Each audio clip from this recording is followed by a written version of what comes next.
ডিব্ৰুগড় বিশ্ববিদ্যালয়ৰ ছাত্ৰ সমাজৰ এটি সমস্যাক লৈ অসমৰ মাননীয় শিক্ষামন্ত্ৰী ডাক্তৰ ৰণোজ পেগু ডাঙৰীয়াক ডিব্ৰুগড় বিশ্ববিদ্যালয়ৰ স্নাতকোত্তৰ মহলা ছাত্ৰ একতা সভাৰ সভাপতি সাধাৰণ সম্পাদকৰ নেতৃত্বত ছাত্ৰ একতা সভাৰ এটি দলে তেখেতৰ ধেমাজিস্থিত বাসভৱনত কালি সন্ধিয়া লগ কৰিবলৈ যাওঁতে তেখেতে যি অসভ্য অশোভনীয় আচৰণ প্ৰদৰ্শন কৰিলে ছাত্ৰ সমাজৰ প্ৰতিনিধিত্ব কৰি যোৱা ডিব্ৰুগড় বিশ্ববিদ্যালয়ৰ দৰে উজনি অসমৰ শিক্ষাৰ প্ৰাণকেন্দ্ৰ অসমৰ শিক্ষাৰ পীঠস্থান ডিব্ৰুগড় বিশ্ববিদ্যালয়ৰ নিৰ্বাচিত ছাত্ৰ একতা সভাৰ প্ৰতিনিধিসকলক তেওঁ থিয় কৰাই কথা বতৰা পাতি অশোভনীয়ভাৱে কথা বতৰা কৈ তেওঁ যি আচৰণ প্ৰদৰ্শন কৰিলে আচৰণক আমি তীব্ৰ ভাষাৰে গৰিহণা দিছোঁ। অসমৰ এগৰাকী শিক্ষামন্ত্ৰীৰ দৰে গুৰুত্বপূৰ্ণ বিভাগৰ দায়িত্বত থকা মন্ত্ৰীৰ মুখে এনেকুৱা ধৰণৰ বাক্য শোভা নাপায়।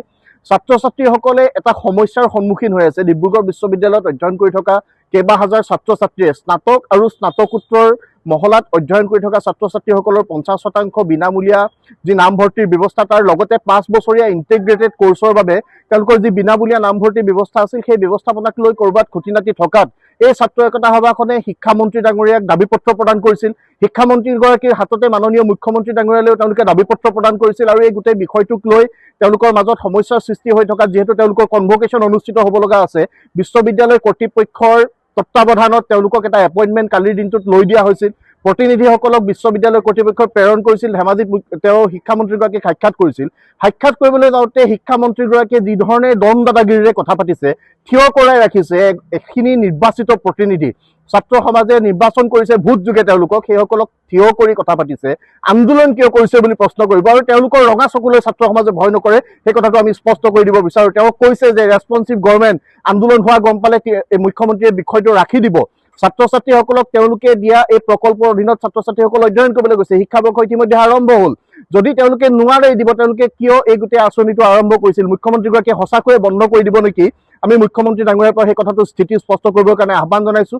তাৰ লগে লগে শিক্ষামন্ত্ৰীগৰাকীয়ে 6 বছৰে আন্দোলন কৰি কি ফালিলে বুলি প্ৰশ্ন কৰিছে।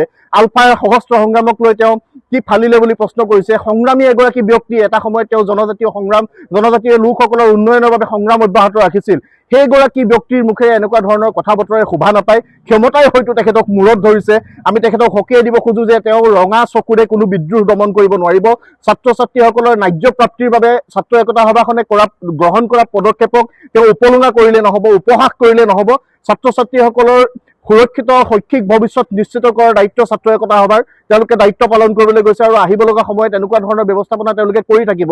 কিন্তু ছাত্ৰ ছাত্ৰীসকলৰ যিটো অধিকাৰ বিচাৰি যাওঁতে তেওঁলোকক কৰা অপমান যদি তেওঁলোকে সন্মান কৰিব নোৱাৰে নালাগে সন্মান কৰিব, কিন্তু অপমান কৰাৰ অধিকাৰ শিক্ষামন্ত্ৰীগৰাকী নাই আৰু তেওঁলোকে ৰঙা চকু দেখুৱাই ছাত্ৰ বিপ্লৱ বন্ধ কৰিব নোৱাৰিব। সেই কথা আমি তেওঁলোকক স্পষ্ট কৰি দিব খোজোঁ। যদিহে তেওঁলোকে গোটেই বিষয়টোত ছাত্ৰ ছাত্ৰীসকলে ভুগি থকা সমস্যাটোৰ সমাধান অতি শীঘ্ৰে নকৰে আহিব লগা দিনত ছাত্ৰ বিপ্লৱ কেনেকুৱা ধৰণৰ হ'ব পাৰে তেওঁলোকে এই গোটেই বিষয়টো প্ৰত্যক্ষ কৰিবৰ কাৰণে সাজু হৈ থাকিবলৈ তেওঁলোকক আমি প্ৰত্যাহ্বান জনাইছোঁ।